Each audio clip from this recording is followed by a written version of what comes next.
ብዙ ነገሮችን አልከታተልም። ስለዚህ አዲሱን ብር አላዩትም። አይቻለሁ ሳገኘው አንድ ላይ ተረክብና ወደ ክሊኒክ ሆነ የሚወስዱ ወደ ዳያሊሲስ ኩላሊቶት። አሁን እንግዲህ እንደሰማሁት ሁለቱም ኩላሊቶቹ መጀመሪያ ስትሮክ ነው መጣኝ።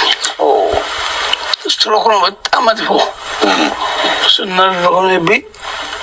እሱ ከመጣኝ በኋላ ከጥቂት ጊዜ በኋላ ደግሞ ፕሬሽር እና ስኳር አሉ።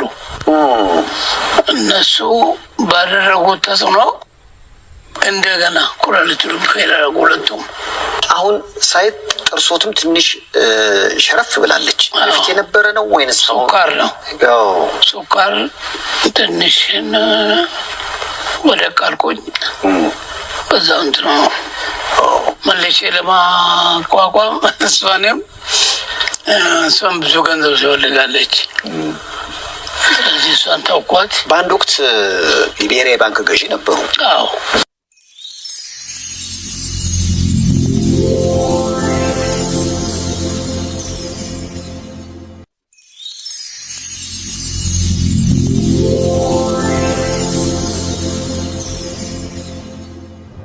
የዊዝደም ሚዲያን ሰብስክራይብ ያድርጉ፣ ሼር ያርጉ፣ ላይክ ያርጉ፣ ያጋሩ። Subscribe to Wisdom Media. Welcome to Wisdom Healthcare. Stay healthy. Subscribe now.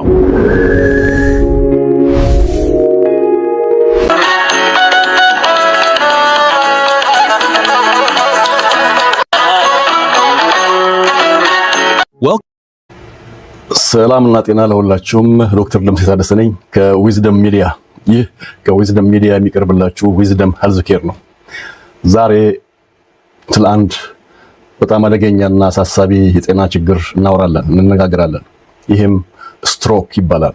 የስትሮክ በሽታ በድንገት የሚከሰት የጭንቅላት ክፍልን የደም ዝውውር የሚያቋርጥ ወይም በጭንቅላት ውስጥ የሚከሰት የደም መፍሰስ ሲሆን ይህም በአስቸኳይ ካልታከመ በደቂቃዎች ውስጥ የጭንቅላት ሴሎችን እንዲሞቱ ያደርጋል፣ ለብዙ አደገኛ ነገሮች ይዳርጋል። ስለዚህ ስትሮክ ምንድነው? ስለዚህ በዚህ ቪዲዮ ውስጥ ስትሮክ ምንድነው የሚለውን እናያለን። ምንድነው ስትሮክ? ስንት አይነት ስትሮክስ አለ? የትኛው አይነት ስትሮክ ነው የሚበዛው በዓለም ላይ? በፐርሰንት እንግዲህ ስንት አይነት ነው ያለው? ስለዚህ የትኛው ይበዛል? አራተኛ የእያንዳንዱ መነሻ የስትሮክ መነሻ ምክንያትስ ሩት ኮዝ ምንድነው? አምስተኛ ለአቴሮስክለሮሲስ እና ለስትሮክ ተጋላጭነት የሚያበቁ ነገሮች ምንድናቸው? አቴሮስክለሮሲስ ማለት የደም ስሮች በሽታ ነው፣ የልብና የደም ስሮች በሽታ ነው። ስለዚህ አቴሮስክለሮሲስ እና ስትሮክ የተያያዙ ናቸው። ለዚህ ነገሮች የሚያጋልጡ ነገሮች ምንድናቸው የሚለውን እናያለን። ስድስተኛ የስትሮክ የቅድሚያ ማስጠንቀቂያ ምልክቶችስ ምንድናቸው የሚለውን እናያለን። በዓለም ላይ የስትሮክ በሽታ ስርጭትስ ምን ይመስላል የሚለው ሰባተኛው ነው። በስምንተኛ ደረጃ በኢትዮጵያ ውስጥ የስትሮክ ብዛትና የስርጭት ምን ይመስላል? ዘጠነኛ ላይ የሞት እና የአካል ጉዳተኝነት ቁጥር ምን ይመስላል በስትሮክ የተነሳ? አስረኛ ከስትሮክ ጋር የተያያዘ የኢኮኖሚ ጉዳት ምን ይመስላል? 11ኛ የሊፒድ እና የልብና የደም ስር አደጋ ምርመራዎች ከዚህ ከስትሮክ ጋር የተያያዙ ከልብና የደም ስሮች በሽታ ጋር የተያያዙ የምርመራዎች ምንድናቸው? ምን አይነት ምርመራ ነው መደረግ ያለባቸው? እንዴት ነው ችግራችንን የምናውቀው? እንዴት ነው ልንከላከል ልንዘጋጅ የምንችለው የሚለውንም እናያለን። በመጨረሻም ከፋርማሲና ከመድኃኒት ውጪ ስትሮክን ለመከላከልና ለማዳን ምን ማድረግ እንችላለን? በጤና ተቋማት በፋርማሲዎች ላይ ሳንመካ ሳንዘናጋ በራሳችን ልናደርገው የምንችለው የመከላከልና የማዳን እርምጃዎች ምንድናቸው የሚለውንም በስፋት እናያለን። ስለዚህ እስከ መጨረሻው ተከታተሉ። ይህን ቪዲዮ በጣም ጠቃሚ ቪዲዮ ነው ብዬ አስባለሁ። ለሁሉም ሰው አጋሩ። መውደዳችሁን ላይክ አርጉ፣ ሼር አርጉ፣ ሰብስክራይብ አርጉ። አንዳንዶቻችሁ ደግሞ ለመርዳት ይሄን ቻናል ለማገዝ የምትፈልጉ ከሆነ በሱፐር ቻት በሱፐር ስቲከር ወይም ደግሞ ጆይን የሚለውን በመንካት አባል ቤተሰብ በመሆን ያቅማችሁን ያህል በመርዳት ይሄንን የጤና ቻናል ልትረዱ፣ ልታግዙ፣ ልታበረታቱ ትችላላችሁ እና እነዚህ እንድታረጉ በትህትና ጠይቃለሁ። እስከ መጨረሻው ተከታተሉ። ወደ የሚቀጥለው ርዕስ እንሄዳለን። ስለዚህ ስትሮክ ምንድን ነው? ስትሮክ በአጋጣሚ የሚከሰት ድንገተኛ አደጋ ብቻ ሳይሆን ለዓመታት ሲጠራቀም የቆየ የስርዓተ ደም ዝውውር የመበላሸት፣ የኢንሱሊን መቋቋም ኢንሱሊን ሬዚስታንስ፣ የደም ቧንቧ ግድግዳ እብጠት ክሮኒክ ኢንፍላሜሽን ክሮኒክ ኢንዶቴሊያል ኢንፍላሜሽን እና የኦክሲዴቲቭ ስትረስ የመጨረሻ ውጤት ነው። ስትሮክ ብዙ ጊዜ በድንገት የሚከሰት ነገር ነው። ሳያስጠነቅቅ ድንገት የሚከሰት ነው። ነገር ግን ድንገት ተከሰተ ማለት በዛኑ ጊዜ የተፈጠረ ነገር ሳይሆን ለረጅም ጊዜ ሲገነባ የኖረ ለረጅም ጊዜ በተበላሸ የአኗኗር ዘይቤ ምክንያት ሲገነባ ሲደመር ሲከመር የቆየ ችግር ውጤት ነው። ስለዚህ ስትሮክ ወይም ብሬን አታክ ወደ አእምሮ የሚሄደው የደም እና የኦክሲጅን አቅርቦት ሲቋረጥ ወይም የአእምሮ ደም ቧንቧ ሲፈነዳ የሚከሰት አጣዳፊ የነርቭ ችግር ነው። አእምሮ የሰውነታችን 20% ኦክሲጅን እና ኃይል ኤቲፒ ስለሚጠቀም የደም ዝውውር ለጥቂት ደቂቃዎች እንኳን ሲቋረጥ የአእምሮ ሴሎች ኒውሮንስ በፍጥነት መሞት ይጀምራሉ። በአእምሮአችን በአንጎላችን ውስጥ የኦክሲጅንና የኃይል ምንጭ ኤቲፒ ለአንድም ሰከንድ መቋረጥ የለባቸውም። ለአንድም ሰከንድ ቢቋረጡ የአንጎላችን ሴሎች መሞት ይጀምራሉ እና አደጋው ከፍተኛ ነው። ለመሆኑ ስንት አይነት ስትሮክ ነው ያለው? እንግዲህ ስትሮክ ሲባል ብዙ አይነት ነው ያለው። በዋናነት 3 አይነት ስትሮኮች አሉ። አንደኛ ስኪሚክ ስትሮክ። ስኪሚክ ስትሮክ የደም ቧንቧ በደም እርጋታ ወይም በስብ ክምችት ሲዘጋ ማለት ስኪሚክ ማለት የአየር የኦክሲጅን እጥረት የሚፈጥረው ስትሮክ ማለት ነው። የደም ቧንቧ በደም እርጋታ ወይም በስብ ክምችት ሲዘጋ፣ ለምሳሌ የረጋ ደም ወደ አንድ አንጎላችን ውስጥ ወዳለ የደም ስር ሲገባና ሲዘጋው ከዛ ከተዘጋው በኋላ ያለው የአንጎላችን ክፍል ኦክሲጅንና ኃይል ያጥረዋል። ስለዚህ ይሞታል። ስትሮክ ያ ነው። ሌላ ሁለተኛው ሄሞራጂክ ስትሮክ ይባላል። ሄሞራጂክ ስትሮክ ማለት በአእምሮ ውስጥ የደም ቧንቧ ሲቀደድ ወይም ሲፈነዳ ወይም ደም በአእምሮአችን ውስጥ ሲፈስ የሚፈጠር ስትሮክ ነው። ይሄ ስትሮክ ሄሞራጂክ ስትሮክ የሚባለው አእምሮአችን ውስጥ ደም በድንገት የሆነ የደም ስር ሲበጠስ ሲፈነዳ እና ደም ሲፈስ ከደም ስር ውጪ ሲፈስ የሚፈጠር ስትሮክ ነው። ያ የፈሰሰ ደም በዙሪያው ያሉትን የአንጎል ሴሎች በመጫን ችግር ስለሚያመጣ ነው ስትሮክ የሚፈጠረው። ሶስተኛው ጊዜያዊ ስትሮክ የሚባል ነው። ትራንዚየንት ስኪሚክ ስትሮክ ኦር ትራንዚየንት ስኪሚክ አታክ ይባላል። ምልክቱ በደቂቃዎች ወይም በሰዓታት ውስጥ የሚጠፋ ሚኒ ስትሮክ ሲሆን ወደፊት ለሚመጣ ከባድ ስትሮክ ትልቅ ማስጠንቀቂያ ነው። በዚህ ላይ አንድ ታሪክ ልነግራችሁ ፈልጋለሁ። አንድ በሀገራችን ታዋቂ የሆነ የኪነ ጥበብ ሰው በተለይ በሬጌ አቀንቃኝነት የሚታወቅ አንድ ዘፋኝ ስሙን መጥቀስ አልፈልግም፣ ከምነግራችሁ ገለጻ ልትረዱትም እንደምትችሉ ገምታለሁ። እና ይሄ አቀንቃኝ ብዙ ጊዜ የሚሰራው የናይት ክለብ ላይ ነው የሚሰራው። እና አንድ ጊዜ ናይት ክለብ ላይ መድረክ ላይ ያለ እያቀነቀነ እየዘፈነ እያለ ማይኩ በእጁ ይዞት የሚዘፍነው ማይክ ከእጁ ይወድቃል። ከእጁ ወደቀ። ደነገጠ። ከዛ ቀጥታ ከመድረኩ ወርዶ ወንበር ላይ ቁጭ አለ እና እጆቹን ሲያንቀሳቅሳቸው ችግር አላቸው፣ አይንቀሳቀሱም። ማንቀሳቀስ አልቻለም እና ምንም አልገባውም። ግራ ገብቶ ትንሽ ቆየ። ትንሽ ከጥቂት ደቂቃዎች በኋላ ግን እጁን አሁንም መንቀሳቀስ መስራት ጀመሩ። ከዛ ወደ መድረክ ተመልሶ ስራውን አጠናቀቀ። ይሄ ይሄ አርቲስት በሳምንቱ ከፍተኛ የሆነ ስትሮክ ገጠመው። በከባድ አደጋ ውስጥ ገባ፣ ራሱንም ሳተ እና በአስቸኳይ ወደ ኬንያ ተወስዶ ሕክምና ተደረገለት። ነገር ግን ህይወቱ ሊተርፍ አልቻለም። ህይወቱ አለፈ። ይሄ ትልቅ መልእክት፣ ትልቅ ትምህርት አለው። ይሄ ትራንዚየንት ስኪሚክ አታክ ወይም ጊዜያዊ ስትሮክ ከፍተኛ የሆነ የማስጠንቀቂያ ደወል ነው። ይሄንን የማስጠንቀቂያ ደወል ተገንዝበን ቶሎ እርምጃ ካልወሰድን የሚገጥመን ነገር ልክ በዚህ በወንድማችን ላይ እንደገጠመው አይነት አደጋ ነው ማለት ነው። እና አሁን እንግዲህ 3 አይነት የስትሮክ አይነቶችን ገልጫለሁ። የትኛው ነው ይበዛው፣ ትልቁ ከባዱ የትኛው ነው የሚለውን ብናይ የስትሮክ አይነት የድርሻ መጠን በፐርሰንት ብናይ ኢስኬሚክ ስትሮክ ወደ ከ85% እስከ 87% እጅግ የተለመደው ሲሆን በደም ቧንቧ መዘጋት ይከሰታል። ይሄ የደም ቧንቧን በመዝጋት የሚከሰተው ኢስኬሚክ ስትሮክ የሚባለው ትልቁ ዋናው እሱ ነው። ኮመን በብዙ ሰው ላይ የሚያጋጥመው እሱ ነው። ከ85 እስከ 87% የሚሆነው እሱ ነው። ሄሞሮጂክ ስትሮክ ደግሞ ወደ 13 እስከ 15% የሚሆን ነው። ትራንዚየንት ኢስኬሚክ ስትሮክ ደግሞ ያው ከኢስኬሚክ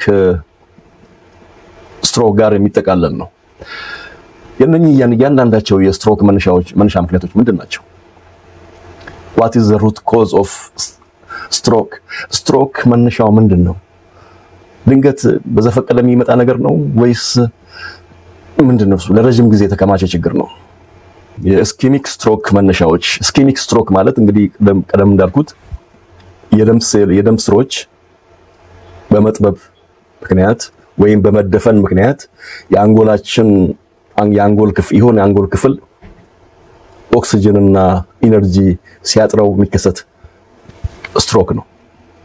እና የቧንቧ ውስጠኛ ይሄ እንዴት ነው የሚፈጠረው? አቴሮስክለሮሲስ የሚባለው በሽታ ዋና ምክንያት ነው። አቴሮስክለሮሲስ ማለት የደም ስሮች መጥበብ፣ መደደር፣ መደንደን፣ መዛግ፣ መጥበብ በሚሉ የሚገልጹ ናቸው።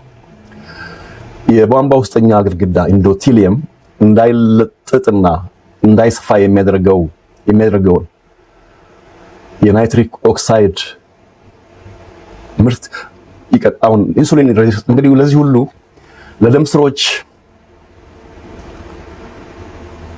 መጥበብ፣ መደርደር፣ መዛግ፣ መቁሰል እና ይሄ የደም ስሮች እንዲጠቡ አቴሮስክለሮሲስ የሚባለው በሽታ እንዲፈጠር ከሚያደርጉ ነገሮች አንዱ የኢንሱሊን ሬዚስታንስ የሚባለው ለኢንሱሊን ያለው የሰውነታችን ለኢንሱሊን የሚሰጠው ምላሽ መበላሸት ከኢንሱሊን መብዛትና በዛም የተነሳ ለኢንሱሊን የሚፈጠር እምቢተኝነት ጋር የተያያዘ ነው። ኢንሱሊን ኖርማሊ የደም ስሮች ናይትሪክ ኦክሳይድ የሚባልን ምርት በጣም አስፈላጊ የሆነ ኬሚካል እንዲያመነጩ የሚገፋፋ ሆርሞን ነው ኢንሱሊን። ነገር ግን ኢንሱሊን ከልክ ያለፈ ከመጠን በላይ ሲበዛና ለኢንሱሊን መቋቋም ኢንሱሊን ሬዚስታንስ ሲፈጠር የደም ስሮች ይሄንን ናይትሪክ ኦክሳይድ ማምረት ይቀንሳሉ። የናይትሪክ ኦክሳይድ ምርት ቀነሰ ማለት የደም ስሮች ዳያሌት እንዳያደርጉ፣ እንዳይስፋፉ፣ እንዳይለጠጡ፣ እንደ ልብ የደም ዝውውርን እንዳያሳልጡ ያደርጋል ማለት ነው። አደገኛ ችግር ነው። ሌላው ስር የሰደደ የውስጥ እብጠት ክሮኒክ ሲስተሚክ ኢንፍላሜሽን ነው። እነኚህ ከፍተኛ የሆኑ የተበላሹ ነገሮች ለምሳሌ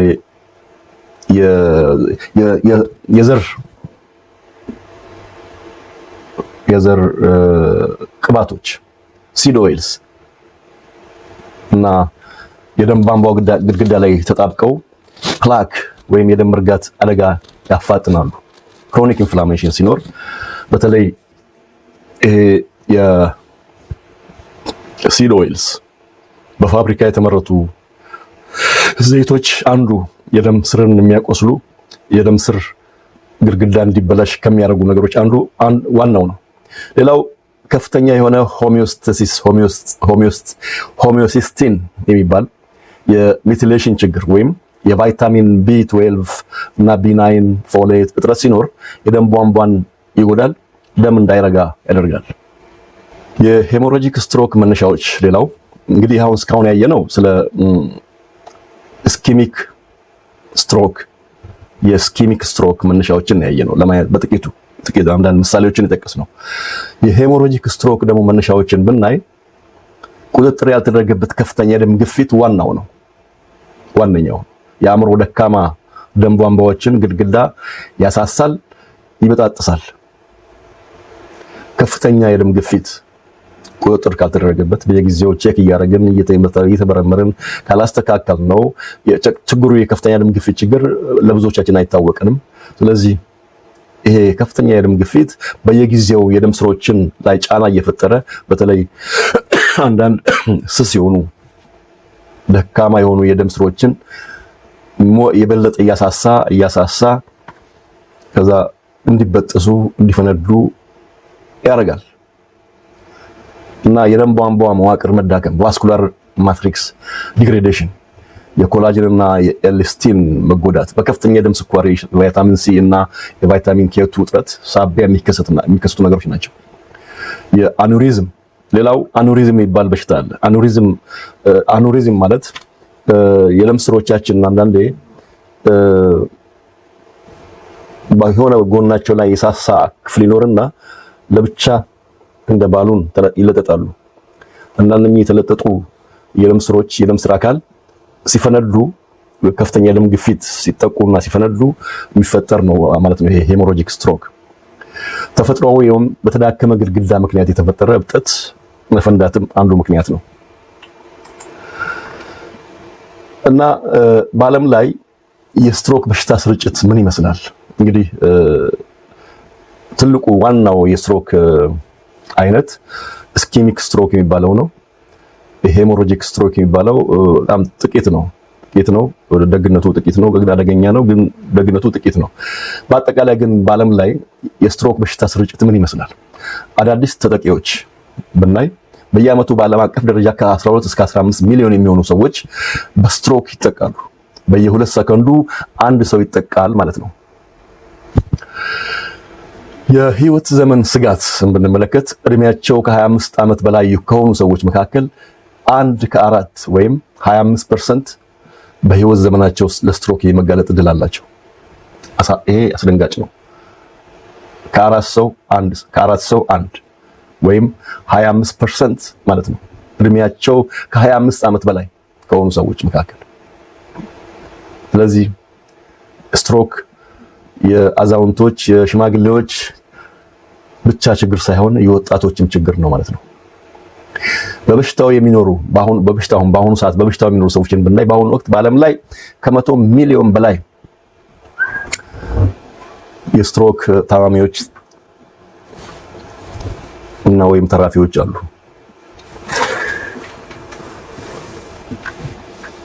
በስትሮክ ምክንያት የሚያጋጥም የሞትና የአካል ጉዳተኝነት ቁጥር ብንመለከት የሞት መጠን በየዓመቱ ከ6.6 እስከ 6.7 ሚሊዮን ሰዎች በስትሮክ ምክንያት ይሞታሉ። በዓለም አቀፍ ደረጃ በሞት ምክንያት ወይም ሁለተኛ ደረጃ ከልብ ህመም ቀጥሎ ስትሮክ ነው ያለው ማለት ነው። ከ70% በላይ ሞት የሚመዘገበው በማደግ ላይ ባሉ ዝቅተኛና መካከለኛ ገቢ ባላቸው ሀገራት ነው። ይሄ አሳዛኝ ነው። ከ70% በላይ ሞት የሚመዘገበው በማደግ ላይ ባሉ ዝቅተኛና መካከለኛ ገቢ ባላቸው ሀገራት ነው። በእኛ ሀገር አይነት ማለት ነው። የአካል ጉዳት ወይም ዲሳቢሊቲ ብንመለከት ስትሮክ በአዋቂዎች ላይ ለሚከሰት ዘላቂ አካል ጉዳተኝነት አንድ ዋነኛ ምክንያት ነው። አንደኛ በስትሮክ ምክንያት ከፍተኛ የሆነ የአካል ጉዳተኝነት ይፈጠራል።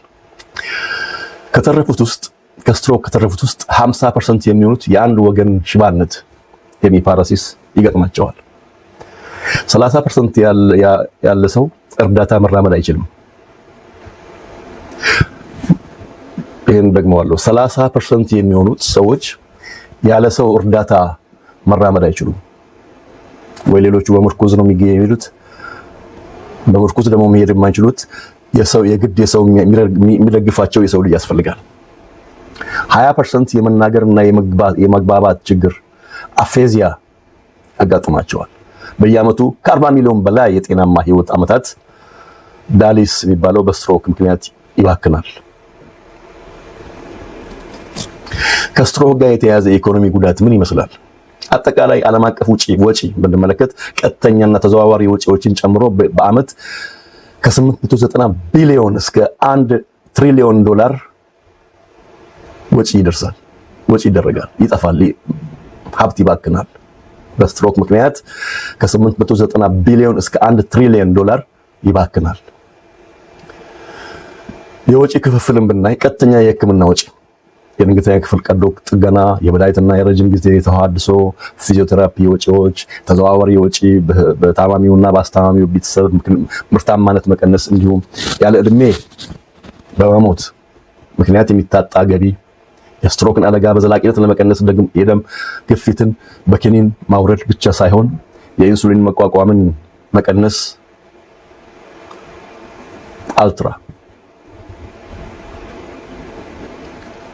የኢንሱሊን መቋቋምን ወይም ኢንሱሊን ሬዚስታንስን ለመቀነስ አልትራ ፕሮሰስድ የሆኑ ምግቦችንና የፋብሪካ ዘይቶችን ማስወገድ፣ ኦሜጋ 3 እና ማግኔዚየምን ማሟላት፣ እንዲሁም የእንቅልፍና የጭንቀት አስተዳደርን የእንቅልፍና የጭንቀት ማኔጅመንትን ማስተካከል ወሳኝ ነገር ነው። በአጠቃላይ ስንመለከተው የስትሮክ መነሻዎች አጠቃላይ ሰብሰብ አድርገን ስናየው ምንድናቸው ምክንያቶቹ? አንደኛ ዋናው የስትሮክ ችግር ቁጥር 1 የስትሮክ መነሻ ምክንያት ከፍተኛ የደም ግፊት ነው። ከመንስኤዎቹ ሁሉ ቀዳሚና ሊስተካከል የሚችል ተጋላጭነት ነው። ችግሩ ከፍተኛ የደም ግፊት ያለብን ሰዎች ብዙዎቻችን አናቀውም። አደገኛነቱ ዘጋ ነው እንጂ የስትሮክ ዋና ቁጥር 1 ምክንያት ከፍተኛ የደም ግፊት ነው። ከፍተኛ የደም ግፊት እንዴት እንደሚመጣ እናያለን። ሁለተኛው የስትሮክ መነሻ ምክንያት ስረ መሰረት አይነት 2 የስኳር በሽታ እና የኢንሱሊን ሬዚስታንስ የኢንሱሊን እምቢተኝነት ነው። ሌላው የልብ ምት መዛባት አትሪያል ፊብሪሌሽን ወደ ጭንቅላት ሊጓዝ የሚችሉ የረጋ ደሞችን ይፈጥራል። ይሄ የልብ ምት መዛባት ወደ ጭንቅላት ሊጓዙ የሚችሉ የረጋ ደሞችን ይፈጥራል። ሌላው አራተኛው ከፍተኛ የደም ቧንቧ መጥበብ የልብና የደም ስሮች በሽታ አቴሮስክለሮሲስ ነው። አቴሮስክለሮሲስ እንግዲህ ከደም ግፊት ጋር ይያያዛል፣ ከስኳር በሽታ ጋር ይያያዛል። እነኚህ ነገሮች የተያያዙ ናቸው። ለብቻቸው ተነጣጥለው የሚታዩ ነገሮች አይደሉም። ሌላው ሲጋራ ማጨስ፣ ከመጠን ያለፈ የቦርጭ ውፍረት ወይም ቦርጭ፣ የደም መርጋት ችግሮች፣ የሆርሞን ህክምናዎች እና አንዳንድ የወሊድ መከላከያ መድኃኒቶች የደም መርጋትን ሊያመጡ ይችላሉ። እነኚህ ግን የተለመዱ አይደሉም።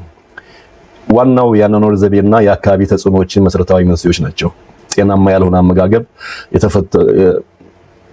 ይሄ በፋብሪካ የተሰሩ ካርቦሃይድሬት፣ የጣሙ ካርቦሃይድሬትን መመገብ፣ በፋብሪካ የተቀነባበሩ ምግቦች፣ ጨው ማብዛት እና የአትክልትና ፍራፍሬ እጥረት እና የፋብሪካ ዘይቶች፣ የአካል ብቃት እንቅስቃሴ አለማድረግ እና ብዙ ሰዓት ተቀምጦ ማሳለፍ። ሌላው ስር የሰደደ ውጥረት ስትረስ፣ ክሮኒክ ስትረስ፣ የእንቅልፍ እጥረት እና የእንቅልፍ መተንፈስ ወይም ስሊፕ አፕኒያ የሚባለው፣ ከመጠን ያለፈ አልኮል መጠጣት እና አደንዛዥ እጾችን መጠቀም። ሊቀየሩ የማይችሉ እነኚህ እንግዲህ በሙሉ ከላይ ጠቀስኳቸው ልንቀይራቸው የምንችላቸው በእጃችን ያሉ ልናሻሽላቸው ልናስወግዳቸው የምንችላቸው ችግሮች ናቸው። ሊቀየሩ የማይችሉ ምክንያቶች ብናይ እድሜ፣ ጾታ የመሳሰሉት የቤተሰብ ታሪክ እና የዘር ግንድ ምናምን ይገኙታል። ግን እነኚህም ወሳኝ አይደሉም። ዋናው ከላይ የተጠቀሱት ልናስተካክላቸው የምንችላቸው አመጋገባችንን ማስተካከል፣ አካላዊ እንቅስቃሴ ማድረግ፣ እንቅልፋችንን ማስተካከል፣ የአእምሮ ሰላም መፍጠር፣ ጭንቀትን ማስወገድ፣ እነኝን ካረግን ቦርጭን ካስወገድን የስኳር በሽታን መቋጠር ከቻልን ስትሮክን ማስቀረት ማስወገድ እንችላለን። ካጋጠመንም መቀልበስ ማሻሻል ማዳን እንችላለን። ለመሆኑ የስትሮክ ምልክቶች ምንድን ናቸው? የስትሮክ ምልክቶች በተለይም ደግሞ የስትሮክ የቅድሚያ ማስጠንቀቂያ ምልክቶች ምንድን ናቸው? እነኚህ ምልክቶች ማወቅ በጣም ጠቃሚ ነው።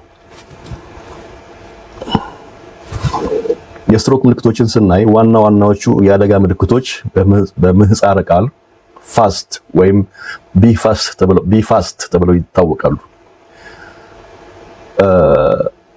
ፋስት በሚለው ኤፍን ብንወስድ ፊት ማለት ነው። ፌስ የሚለውን ነው የሚገልጸው። ፊት የፊት ክፍል በድንገት መውረድ ወይም መደንዘዝ፣ የፈገግታ መዛባት አንዱ ምልክት ነው። ሁለተኛ እጅ አርም፣ በአንድ እጅ ወይም እግር ላይ ድንገተኛ የድካም ወይም የመደንዘዝ ስሜት፣ እጅን ወደ ላይ ሲያነሱት ቁልቁል መውረድ። ንግግር ስፒች፣ ለመናገር መቸገር፣ ቃላትን ማዛባት ወይም ሌላ ሰው የሚናገረውን ለመረዳት መቸገር። ሌላው ታይም ነው ወይም ሰዓት። እነዚህ ምልክቶች ከታዩ በአስቸኳይ ወደ ሕክምና መሄድ የሚያመለክት ነው ታይም የሚለው።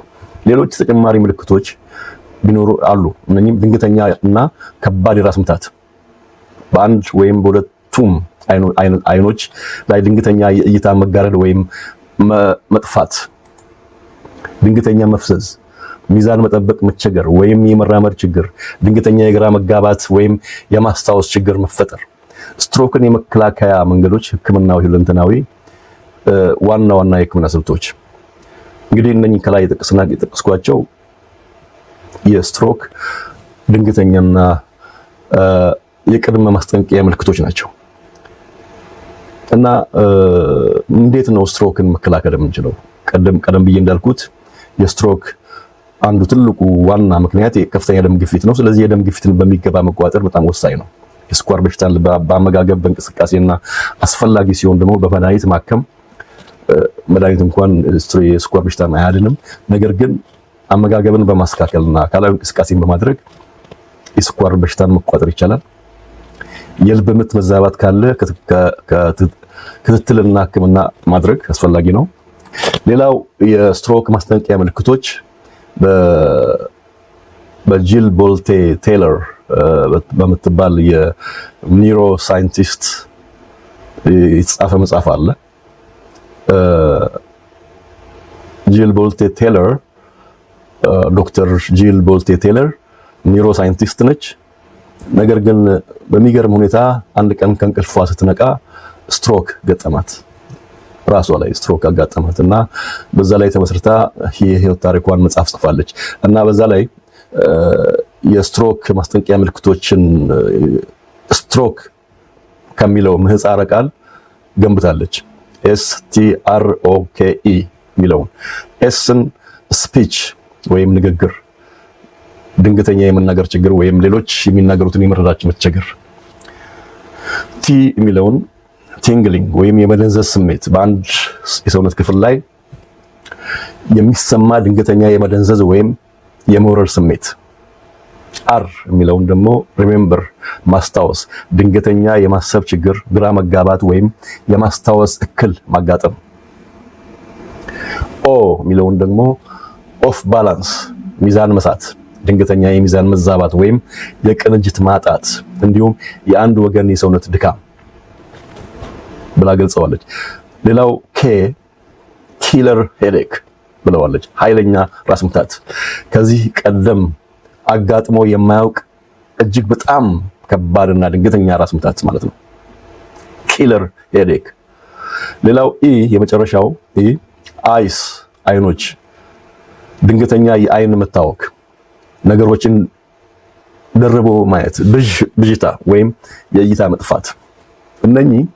እነዚህ ምልክቶች በመደበኛው ሕክምና ውስጥ ከሚታወቁት የስትሮክ ማስጠንቀቂያዎች ጋር በቀጥታ የሚገናኙ ሲሆን እሷ በመጽሐፏ ማይ ስትሮክ ኦፍ ኢንሳይት ላይ ካሰፈረችው የግል ተሞክሮ ጋር የተጣጣሙ ናቸው።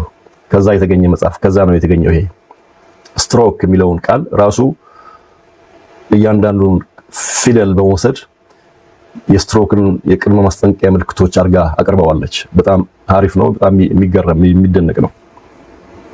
ስትሮክ የሜታቦሊክ በሽታዎች ውጤት ነው። ስለዚህ ስትሮክ የብዙ የጤና ችግሮች ድምር ውጤት ነው። ስለዚህ ስትሮክን እንዴት ነው መከላከል የምንችለው? ስትሮክን መከላከል የምንችለው ስትሮክ ሲያጋጥመን ማከምና መዳን የምንችለው የአኗኗር ዘይቤያችንን ፈትሸን ስናስተካክል ብቻ ነው። ሁለንተናዊና የአኗኗር ዘይቤ መከላከያዎች፣ አንደኛ ሱሶች ያሉብን ከሆነ ሲጋራ አለማጨስ፣ የሰውነታችንን የሰውነት ክብደት መጠበቅ። ቦርጭ ያለበት ሰው ቦርጭ ያለው ሰው ከልክ ያለፈ ውፍረት ያለው ሰው የስኳር በሽታ አለው፣ የደም ስሮቹ የተበላሹ ናቸው እና ምንጊዜም ለስትሮክ ሊጋለጥ የሚችል ሰው ነው። ስለዚህ ቦርጭን ማስወገድ የስኳር በሽታን ያስወግዳል፣ የደም ስሮችን ያድናል። በየቀኑ መንቀሳቀስ፣ አካላዊ እንቅስቃሴን በቋሚነት ማድረግ፣ በቂ እንቅልፍ ማግኘት፣ በየቀኑ በቂ እንቅልፍ ማግኘት፣ ስትረስ ውጥረትን መከላከል፣ የአእምሮን ሰላም መጠበቅ ትልቅ ሕክምና ነው። ጥናቶች እንደሚያሳዩ ሲጋራ ስለሚያጨስ የሚያጨስና የአካል ብቃት እንቅስቃሴ፣ ጤናማ ክብደትና ጥሩ አመጋገብ በማጣመር የስትሮክ አደጋን በ80% መቀነስ ይቻላል። ጥናቶች እንደሚያሳዩት አንዳንድ መርዞችን አቮይድ በማድረግ ለምሳሌ ሲጋራ አንዱ ነው። ሲጋራን ባለማጨስ ቋሚ የሆነ አካላዊ እንቅስቃሴ በማድረግ ጤናማ ክብደትን መጠበቅ፣ ውፍረትን መከላከል እና ጥሩ አመጋገብ በማጣመር የስትሮክ አደጋን በ80% መቀነስ ይቻላል። ቦርጭ ካስወገድን ስትሮክ የለም ማለት እንችላለን። ቦርጭ እንደቀላሉ የምናየው ችግር አይደለም። ያው ችግራችን እኛ በአፍሪካ ባህል ውፍረት የምቾት ምልክት፣ የሀብት ምልክት፣ የክብር ምልክት ነው። የሚወደስ የሚደነቅ የሚወደድ ነገር እንጂ የሚፈራ የምንጸየፈው የምንፈራው ነገር አይደለም። ይሄ ነው አደገኛው አመለካከት። ውፍረት ከልክ ያለፈ ውፍረት፣ ቦርጭ እኔ ከዚህ ፊትም ደጋግሜ እንደምለው የተቀበረ ፈንጂ ነው። አደገኛ ነገር ነው። በፍጥነት ማስወገድ አለብን። ባይሁክ ኦር ክሩክ በቻልነው መጠን ማስወገድ አለብን። ቦርጫችንን ስናስወግድ የስኳር በሽታ የማጋጠም እድሉ ይቀንሳል፣ ይጠፋል እና የደም ስሮቻችን ጤናማ ይሆናሉ። ስለዚህ ስትሮክ የማጋጠም እድሉ በጣም ይቀንሳል። ከዚህ ቀደም ብዬ እንደጠቀስኩት የስትሮክ በሽታ የሜታቦሊክ በሽታዎች ውጤት ነው። ስትሮክ የሜታቦሊክ በሽታዎች ውጤት ነው። ሜታቦሊክ ማለት ከሜታቦሊዝም ጋር የተያያዘ ማለት ነው። ሜታቦሊዝም ምን ማለት ነው? ሜታቦሊዝም ማለት ሁለት ክፍል ያለው ነገር ነው። አናቦሊዝም እና ካታቦሊዝም ይባላል። አናቦሊዝም ማለት የምንመገበው ምግብ ለግንባታ ሲውል አናቦሊዝም ይባላል። የምንመገበው ደግሞ ምግብ ለኃይል ማመንጫ ወደ ኃይልነት ሲቀየር ካታቦሊዝም ይባላል። ኢነርጂ ሲፈጥር። አናቦሊዝም ማለት ግንባታ ነው። ካታቦሊዝም ደግሞ የኃይል ማመንጨት ነው። የምንመገበው ምግብ ወይ ለግንባታ ይውላል ወይም ደግሞ ለኃይል ይውላል ማለት ነው። በዓለማችን ላይ ያለው የጤና ቀውስ የሜታቦሊክ ቀውስ ውጤት ነው። የሜታቦሊክ ውጥንቅጥ ቀውስ ውጤት ነው። ከዚህ የሜታቦሊዝም ስርዓት መዛባት ጋር የተያያዘ ነው። ምንድነው የሜታቦሊዝምን ያዛባው? አመጋገባችንን የተቀየረ፣ እንቅስቃሴያችንን የተቀየረ፣ የአእምሮ ሰላም የቀነሰ፣ በቂ እንቅልፍ እንዳናገኝ ያደረገን ምንድነው? እሱ አካባቢያችን ከመሰረቱ ስለተለወጠ ነው።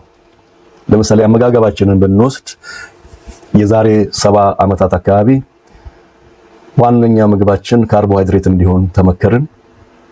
የእንስሳት ተዋጽኦ የሆኑ ምግቦችን እንድንፈራ፣ ጮማ፣ ቅቤ፣ ወተት፣ እንቁላል የመሳሰሉትን እንድንፈራ እንድንሸሽ ተመከርን። በአንጻሩ ደግሞ የፋብሪካ ዘይቶችን እንድንጠቀም ተመከርን። በአራተኛ ደረጃ ደግሞ መድኃኒትም ታዘዘልን፣ ተሰራልን፣ ስታቲን። እነዚህ ነገሮች አጠቃላይ የአመጋገባችንን ስርዓት ስለቀየሩ ስላዛቡት ነው ወደ ሜታቦሊክ ቀውስ ክራይሲስ የተዛባ ውጥንቅጥ ውስጥ የገባ ነው። እነዚህ ነገሮች ተደማምረው ጤናችንን አቃውሰውታል። ስለዚህ አብዛኛዎቹ በሽታዎች የሚመነጩት ከዚህ ነው። የስኳር በሽታ፣ ከልክ ያለፈ ውፍረት፣ የከፍተኛ ደም ግፊት፣ የደም ስሮችና የልብና የደም ስሮች በሽታ እየበዛ መጣ። እነኚህ ቀደም ያልኳቸው አራት ነገሮች ምግባችን ካርቦሃይድሬት ብቻ የበዛበት እንዲሆን፣ የእንስሳት ተዋጽኦችን ቅቤ፣ ጮማ፣ እንቁላል፣ ወተት ምናምን እንድንቆጠብ፣ ስጋ ከበላን ቀዩን ብቻ እንድንበላ፣ እንቁላል ከበላን ደግሞ ነጩን ብቻ፣ ወተትም ከጠጣን ቅባቱ ይወጣለትን ብቻ እንድንጠጣ ተመከርን። በቅቤና በጮማ ፋንታ ከፋብሪካ ያወጡ የፋብሪካ ዘይቶችን እንድንጠቀም ተመከርን። በተጨማሪ ደግሞ መድኃኒትም ተፈጠረልን። እንግዲህ ይሄ የተደረገው የደም ስሮች የልብና የደም ስሮችን በሽታ ለመከላከልና ለማዳን ነው። ስትሮክን፣ ሃርት አታክን ለማቆም ነው። ነገር ግን ውጤቱ ምንድነው? ስትሮክ፣ ሃርት አታክ፣ የልብና የደም ስሮች በሽታ ተባባሰ። ውፍረት፣ ከልክ ያለፈ ውፍረት ተባባሰ። የስኳር በሽታ ተባባሰ። የደም ከፍተኛ የደም ግፊት ተባባሰ።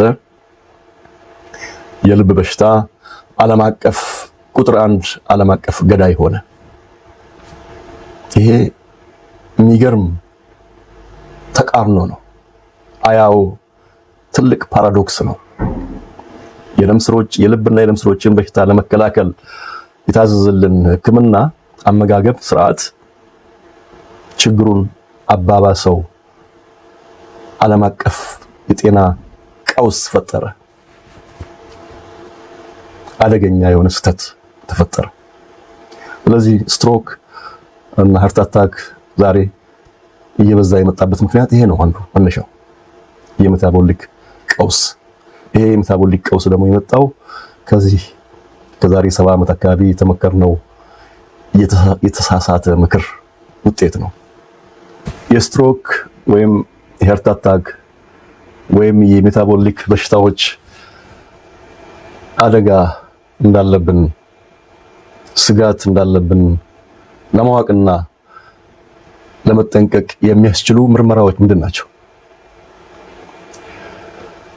የኢንሱሊን እምቢተኝነትን፣ የስባማ ጉበት እና የልብ እና የደም ስር በሽታዎችን በላቦራቶሪ በኢሜጂንግ እና የቤት ውስጥ ምርመራዎች ዝርዝር እናያለን። የሜታቦሊክ የልብና የደም ስሮች የስባማ ጉበት አጠቃላይ የመመርመሪያ መመሪያ። አንደኛ የደም ምርመራዎች ብለድ ቴስት የሚባሉት የኢንሱሊን እና የስኳር ሜታቦሊክ ምርመራዎች። ብዙ ጊዜ የስኳር በሽታ ምርመራ ከፍተኛ ስህተት ያለበት ነው። ምክንያቱም የስኳር በሽታ ምርመራ ስኳር በሽታ አለብኝ ወይስ የለብኝም ብላችሁ ሐኪም ቤት ሄዳችሁ ለመመርመር ስትፈልጉና ስትመረመሩ የሚደረግላችሁ ምርመራ የደም ምርመራ ነው እና በደማችሁ ውስጥ ያለው የስኳር መጠን ይታያል። ስለዚህ መጠኑ ትክክል ከሆነ የለባችሁም ይባላል። ወደ ቤት ትሄዳላችሁ። ያ ግን ውጤት የሚያደናግር አሳሳች ምርመራ ውጤት ነው። እንደው ለማጠቃለልና በተሻለ መንገድ ለማቅረብ ለምሳሌ ትራይግሊሰራይድ የሚባለው ምርመራ፣ ትራይግሊሰራይድ ማለት ሰውነታችን ውስጥ የሚፈጠር ሳቹሬትድ ፋት ነው። በጉበት ውስጥ የሚሰራ ዋናው ምንጩም ካርቦሃይድሬት ከምንበላው ስኳር ካርቦሃይድሬት የሚሰራ ቅባት ነው። ሳቹሬትድ ፋቲ አሲድ ነው። ይሄ ከ150 በታች ሲሆን ወይም ደግሞ ከ80 እስከ 100 ሲሆን በደም ውስጥ ያለ የስብ መጠን ከፍተኛ መሆን የኢንሱሊን ሬዚስታንስ እና የስባማ ጉበት ዋና ምልክት ነው። ማለት ከ80 እስከ 100 ሚሊግራም ፐር ዴሲሊትር ከዛ በላይ ከሆነ ጉበታችን ችግር ውስጥ ነው ያለው ማለት ነው። ሌላው ምርመራዎች እንግዲህ እስካሁን ያየነው የደም ምርመራዎችን ነው። ሌላ ምርመራዎች በጣም አስፈላጊ ምርመራዎች አሉ። የምስልና የልዩ መሳሪያዎች ምርመራ ኢሜጂንግ፣ የምስልና የልዩ መሳሪያዎች ምርመራ ኢሜጂንግ እና ስፔሻሊቲ ዳያግኖስቲክ ቴስትስ የሚባሉት ለስባማ ጉበት ወይም ፋቲ ሊቨር ኢሜጂንግ አንደኛ የሆድ አልትራሳውንድ አብዶሚናል አልትራሳውንድ ምን ያሳያል? በጉበት ላይ የተከማቸን ስብ ፋቲ ኢንፊልትሬሽን በቀላሉ ያሳያል። ውጤቱ ምንድነው? ከቀላል እስከ ከፍተኛ ድረስ ያለውን ለማሳየት ይችላል። ሁለተኛ ፌብሮስካን የሚባል ወይም ትራንዚየንት ኤላስቶግራፊ የሚባል ምርመራ ነው። ይሄ ነው ምንድነው የሚያሳየው? የጉበት ስብ መጠንን ኮንትሮልድ አቴኑዌሽን ፓራሜትር ስኮር እና የጉበት መድረቅ መጠነኛ ጠባሳ ወይም ሊቨር ስቲፍነስ ፊብሮሲስ ምናምን ያሳያል። ይሄን ይለካል። ተስማሚ እሴት ምንድነው? ካፕ ስኮር የሚባል ምርመራ አለ። ሌላው ምርመራ ኤምአርአይ ፒዲኤፍኤፍ ኤምአርአይ ወይም ፒዲኤፍኤፍ ይባል ነው። ይሄ ደግሞ የጉበት ስብን በ100% በትክክል የሚያስቀምጥ እጅግ ዘመናዊ ምርመራ ከ5% በላይ ስብ ከቀረበ የስባማ ጉበት በሽታ ይባላል። ይሄ በዚህ ምርመራ ይሄ በጣም ዘመናዊ ምርመራ ነው እና በዚህ ምርመራ መሰረት ከ5% በላይ ስብ ከታየ ጉበት ውስጥ ስባማ ጉበት አለን ማለት ነው። ችግር ውስጥ ያለ ነው ማለት ነው።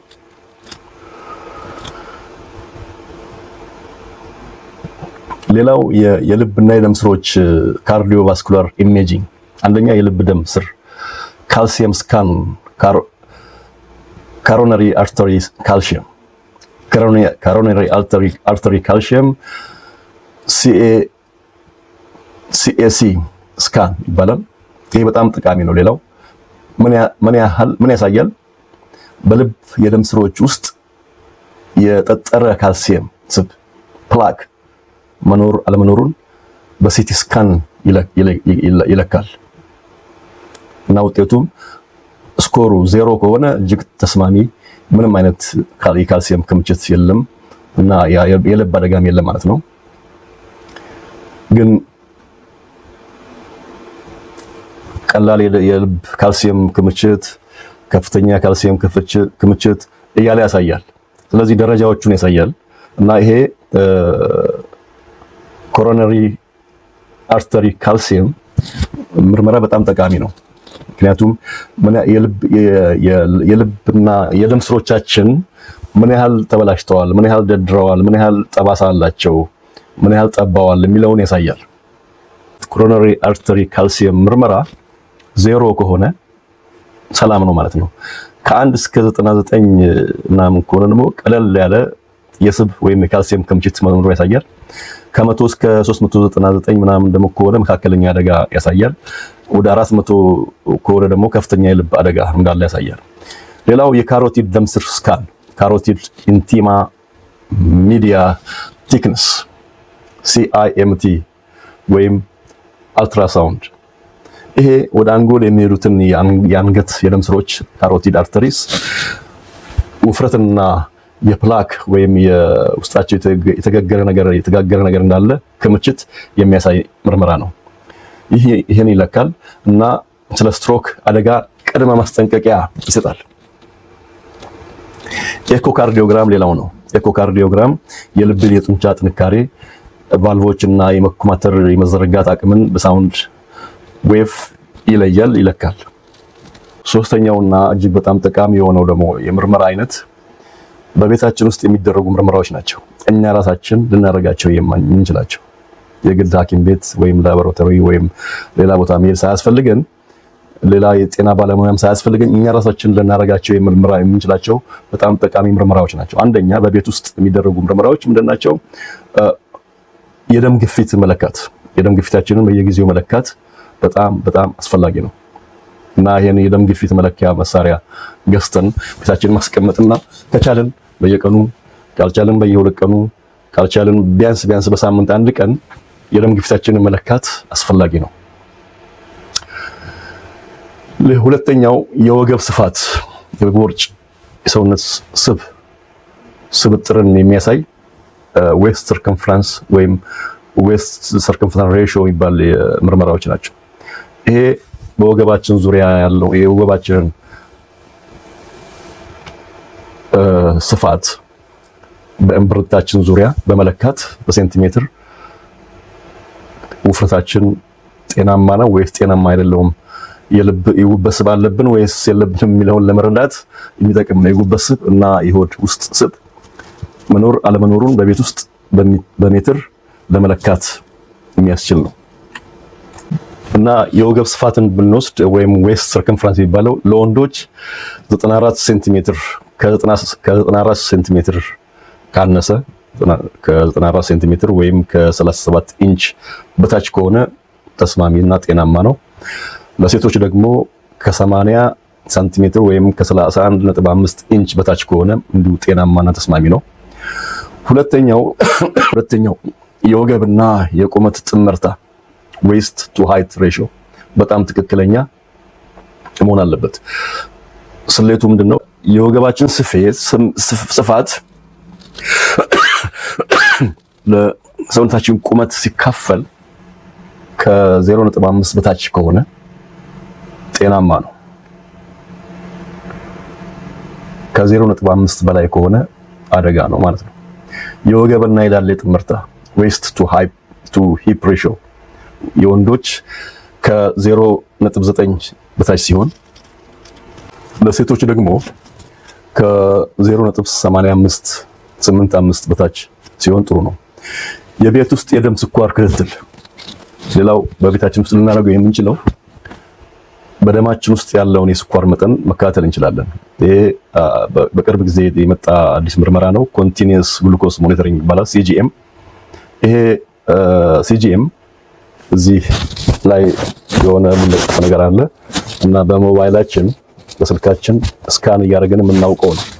ምግብ በተመገበን ቁጥር የተመገብነው ምግብ ምን ያህል ግሉኮስ በደማችን ውስጥ ከፍ አደረገ ብለን መከታተል የምንችልበት ነው እና በጾም ጊዜ የደም ስኳር በማለዳ ስንመረምር ከ70 እስከ 90 ሚሊግራም ፐር ዴሲሊትር ከሆነ ጥሩ ነው። ከተመገብን በኋላ ደግሞ ከሁለት ሰዓት በኋላ ከ110 እስከ 120 ከሆነም በላይ ከፍ ማለት የለበትም። ስለዚህ ሲጂኤም ከተጠቀምን የደም ስኳር መረጋጋት መቋጠር እንችላለን። ሌላው የረፍት ጊዜ የልብ ምት ሬስቲንግ ሄርት ሬት መለካት ነው። እንግዲህ የስማርት ሰዓት ወይም የጣት ፐልስ ኦክሲሜትር ካለን መጠቀም እንችላለን እና ከ50 እስከ 70 ቢትስ ፐር ሚኒት በደቂቃ ከ80 ቢትስ ፐር ሚኒት በላይ መሆን የለበት። የሲምፓቲክ ነርቭ ስርዓት መወጠርን ያሳያል እና የልብ አደጋ ሊጠቁም ይችላል። ስለዚህ በማጠቃለል እነዚህ ምርመራዎች በየአመቱ ወይም በየ6 ወሩ በመከታተል የኢንሱሊንን እምቢተኝነት መቋቋም፣ ኢንሱሊን ሬዚስታንስን፣ የስባማ ጉበትና የደም ስር መጥበብና ገና በለጋነታቸው ማስተካከል እነኚህን ችግሮች ገና በለጋነታቸው ማስተካከል እንችላለን ማለት ነው። በተግባራዊ ሕክምና እይታ የደም ስኳራችን ወይም የደም ግፊታችን ሳይጨምር ከመጨመሩ በፊት የኢንሱሊን ፋስቲንግ ኢንሱሊን የትራይግሊሰራይድ መጠን እነኚህን ነገሮች በመመርመር ጤናችንን መከታተልና ከአደጋ ራሳችንን መጠበቅ እንችላለን። ስለዚህ በመጨረሻ ለማጠቃለል የስትሮክ በሽታ የአንጎል አደገኛ የሆነ ድንገተኛ የአንጎል አደጋ ከፍተኛ ጉዳት የሚያደርስ ነገር ነው። የአካል ጉዳት ያመጣል፣ አካለ ስንኩለት ያመጣል፣ ሊገልም ይችላል። ችግሩ የሚለያየው ይሄ የአንጎል ጥቃት የሚደርስበት ቦታ የቦታው መለያየት ነው። እንደ አጋጣሚ ሆኖ ለምሳሌ መተንፈስን የሚቆጣጠር የአንጎላችን ክፍል ላይ ቢሆን አደጋ የደረሰው መተንፈስ እናቆማለን፣ እንሞታለን። ልባችንን የሚቆጣጠር አካባቢ ቢሆን የልባችን ስራ ይስተጓጎላል፣ እንሞታለን። እግራችንን የሚቆጣጠር አካባቢ ከሆነ እግራችን የእግር ልምሻ ፓራላይዝ እንሆናለን፣ እጃችን እንደዛ። ስለዚህ የተለያየ ክፍል ስላለ የሚደርሰውም ደግሞ የተለያየ ቦታ ስለሆነ ስለዚህ የሚገጥመን አደጋ የቱ ጋር ነው ይሄ ችግር ያጋጠመው በሚል ነው የሚገለጸው። ስለዚህ የድል ጉዳይ ነው ማለት ይቻላል። እና በአጠቃላይ ግን ልንከላከለው የምንችለው አደጋ ነው፣ ልንከላከለው የምንችለው ችግር ነው። የአኗኗር ዘይቤያችንን በማስተካከል አኗኗራችንን በማስተካከል ጤናማ አኗኗር ዘይቤ በመከተል ልንከላከለው ልንቆጣጠረው እንችላለን። አመጋገባችንን እናስተካክል።